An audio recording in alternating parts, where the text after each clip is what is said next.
Korang tengok dia punya ni panas lagi, juicy. Nampak tu. Dia punya kerak dia. Lepas tu satu lagi panggang ni. Okey, ni dia. Depan saya ni korang boleh lihat 2 ekor ayam satu ni goreng, satu ni roasted lah. Orang panggil macam panggang ni dia. Korang boleh lihat. Dia punya besar macam ni.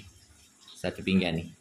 Murah saja kalau korang beli tu, korang boleh dapat dalam RM19 dalam Shopee lah. Yang ni daripada brand apa ni? Ni saya tunjuk korang. Ni dia brand ni. Wallens. Betul ke saya sebut?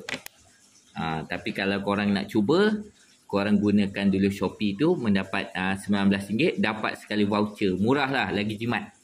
Okey lah, kita test dulu. Tapi apa pun, memang dia punya ni dia bagi korang panas-panas Ni saya tunjuk korang. Panas lagi ni.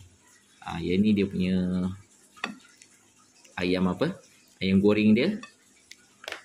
Ni saya tunjuk kat korang ni. Ayam goreng dia. Nampak?